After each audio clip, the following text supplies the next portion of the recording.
আপনারা সবাই জানেন যে আজকে আমাদের হয়ে গেছে যে আমরা রাস্তায় অতিক্রান্ত করছি, কিন্তু প্রশাসক আমাদের মিনিস্ট্রি নীরব। এই নীরবতার কারণ এটা আমাদের একটা বড় প্রশ্ন, কেন এই নীরবতা, কী কী সমস্যা? এই যে মেয়েরা রাস্তায় এসে দাঁড়িয়েছে, তারা কেন দাঁড়িয়েছে? তাদের নিজেদের রিজিকের জন্য।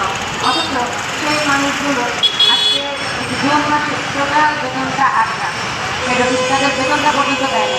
আপনারা জানেন যে আমাদের অনেক মানুষ আছে যারা কিনা তাদের পরিবারের একমাত্র উপার্জনক মানুষ। সুতরাং এই যে বেতনটা তাদের দেওয়া হলো না, তাদের পরিবার কীভাবে চলছে? এইটা কি একবারও প্রশ্ন আসে মনে?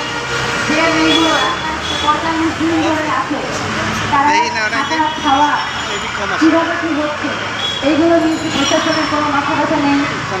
না শুধুমাত্র নারী বলি আমাদের এই যে বৈষম্য, এই বৈষম্যের শিকার হচ্ছে কি শুধু আমরা নারী? তাহলে মিনিস্ট্রির দরকার, যে মিনিস্ট্রি নারীদের নিশ্চয়তা দিতে পারবে না, যে মিনিস্ট্রি নারীদেরকে কর্মসংস্থানের ব্যবস্থা করতে পারবে না, যে মিনিস্ট্রি নারীদেরকে আদরে করবে অনাদরে রাস্তায় ফেলে রাখবে, সেই মিনিস্ট্রির কি দরকার? আমরা বারবার করে আপনাদের কাছে রিকোয়েস্ট করছি, আপনারা দয়া করে মেয়েগুলোর কথা শুনুন। আপনারা আমাদের কাগজপত্র অনুসারে যে ব্যবস্থা গ্রহণ করার কথা ছিল সে ব্যবস্থা গ্রহণ করবেন। প্রতিটি মেয়েদেরকে এভাবে করে রাস্তায় ফেলে রাখবেন না। একটা মেয়ের যদি একটা অকারেন্স হয়, সে দায়ভার রাষ্ট্র সরকারকেও কোনোভাবে এড়িয়ে যেতে পারবে না। আমাদের মাননীয় প্রধান উপদেষ্টা মহোদয় উনি বলেছেন বাংলাদেশের অর্ধেকের বেশিরভাগ নারী, এবং উনি একটা নারীকে বেকার করতে চান না।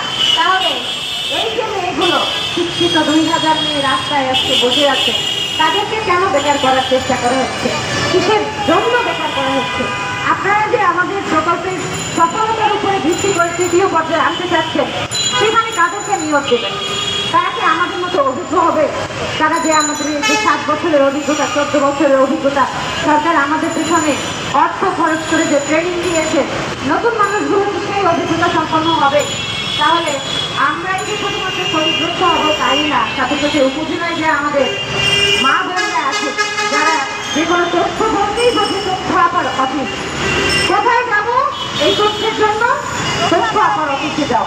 এই সমস্যা কোথায় যাব? তথ্য আপার অফিসে যাও। তাহলে তারাও তো আমাদের সাথে সাথে ক্ষতিগ্রস্ত হবে।